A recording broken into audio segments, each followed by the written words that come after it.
मत बैठिए भगवान के भरोसे। क्या पता इस बार भगवान सब कुछ आपके भरोसे छोड़कर बैठा हो। ये शब्द जिस हस्ती के हैं, आज मैं आपको उस हस्ती से रूबरू करवाने वाली हूँ इस वीडियो में।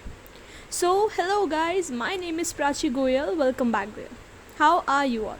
आई hope you all guys are fine and safe. Guys, ये कहानी हीर रांझा, लैला मजनू या फिर मिर्ज़ा साहिबा की नहीं है, पर इनकी लव स्टोरी ने इतिहास के पन्नों में अपनी जगह बना ली है, कुछ ऐसा करके जिसे एक साधारण व्यक्ति करने की सोच भी नहीं सकता।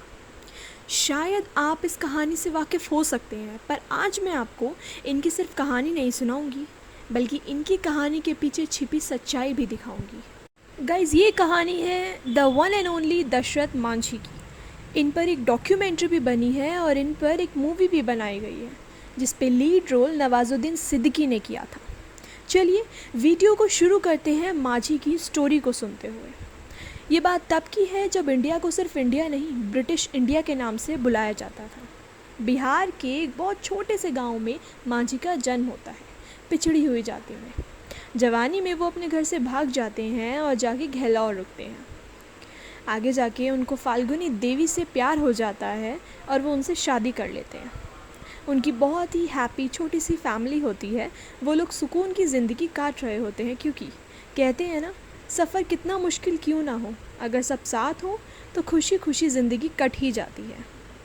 पर एक दिन अचानक जैसे उनकी खुशियों का आसमान फट गया और शुरुआत हुई मांझी से माउंटेन मैन बनने के सफ़र की। इनकी बीवी यानी फाल्गुनी देवी काफ़ी ऊंचाई से पहाड़ से गिर जाती है, जिसकी वजह से उन्हें गंभीर चोट आती है। क्योंकि जो अस्पताल सबसे करीब था वो भी 70 किलोमीटर की दूरी पर था, और जो छोटा रास्ता था वो पहाड़ से होकर गुजरता था, काफ़ी दुर्लभ था। इसी समय की कमी के बीच में फाल्गुनी देवी ने अपना दम तोड़ दिया। अब जैसे मांझी के पास जीने की वजह ही ख़त्म हो गई।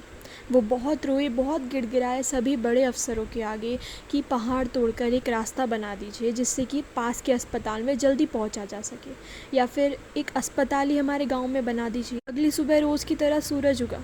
मांझी ने अब ठान लिया था कि अब इस पहाड़ को रास्ते से हटाकर ही रहेंगे वो। क्या था, इंसान की सनक और जुनूनियत उससे कुछ भी करवा सकती है। मांझी ने ठान लिया, साम दाम दंड भेद कुछ लगे, पहाड़ तो रास्ते से हटकर ही रहेगा।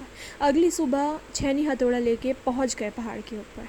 जो देखता वो हंसता, जो देखता वो ताने मारता, पर मांझी एक ही बात बोलते, जब तक तोड़ेंगे नहीं तब तक छोड़ेंगे नहीं। भूखे प्यासे पहाड़ को ही अपना दोस्त बना लिया। उनके भी 2 बच्चे थे। न खाने की व्यवस्था थी, न रहने की व्यवस्था थी। मुश्किलें मुसीबतें कम नहीं थी उनके पास, पर शायद एक ज़िद्दी इंसान को रोकने के लिए इतना सब कुछ काफ़ी नहीं है।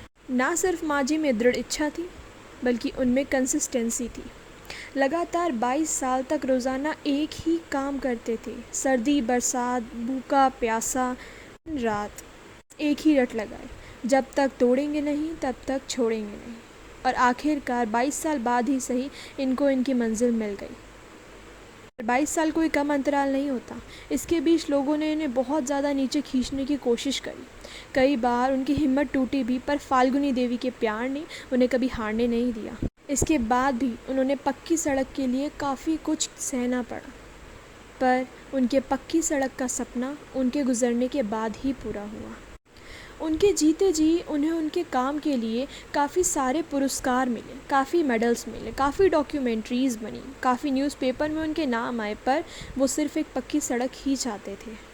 ये कहानी थी एक ऐसे इंसान की जिसने जुनूनियत की हदें पार कर दी। अपने प्यार को साबित करने के लिए एक विशाल पहाड़ को तोड़ डाला। जिसको मशीन की मदद से भी मुश्किल से तोड़ा जाता था, उसको फाल्गुनी देवी के प्यार ने तुड़वा दिया, और यहाँ से उनको पदवी मिली मांझी द माउंटेन मैन की। अब सोचने की बात यह है, क्या मांझी की मांग गलत थी? हर एक इंसान की ज़रूरत ही नहीं, हर एक इंसान का हक है पक्की सड़क, अस्पताल, शिक्षा। अफसोस की बात तो ये है कि मांझी के जाने के बाद उनकी समाधि बनाई गई, उनके नाम के द्वार बनाए गए, जगह जगह उनकी मूर्तियाँ बनाई गई, पर आज भी मांझी गांव की स्थिति बदली नहीं है। आज भी उनके गांव का हर व्यक्ति रोटी के लिए पलायन करता है और उनका बेटा दर दर की ठोकरें खा रहा है। ये कहानी अविश्वसनीय थी, पर यह कहानी एक थी। ऐसी हज़ारों कहानियाँ छुपी है बिहार जैसे छोटे से राज्य में, उनके हर गांव में एक नहीं अनेक रियल हीरोज़ बैठे हैं। तब ज़रा सोच के देखिए, एक विशाल पहाड़ और छेनी हथौड़ा, ये साबित करता है कि इरादा मजबूत होना चाहिए। पहाड़ राई के दाने जैसा दिखाई देता है। So that is it for today guys. Day after tomorrow यानी परसों बहुत ही इंटरेस्टिंग टॉपिक यानी जापान वर्सेस इंडिया से रिलेटेड एक टॉपिक पर वीडियो आने वाली है, जो कि काफ़ी ट्रेंडिंग टॉपिक को कवर कर रही है एंड मैं दोनों एस्पेक्ट्स को क्लियर करने वाली हूँ उसमें। सो बने रहिए मेरे चैनल के साथ अगर आप कुछ नया सीखना चाहते हैं तो। आने वाली फ्यूचर वीडियोज़ में मैं आपके विजन को क्लियर करने के फॉर्मूलेज बताने वाली हूँ। सो अगर आपको मेरी वीडियो पसंद आए तो hit the like button. Comment section में अपना फर्स्ट रिएक्शन बताइए इस वीडियो को देखने के बाद, आपको कहानी कैसी लगी। And also subscribe my channel and hit the bell icon to get the daily updates. Thank you so much. Bye bye all.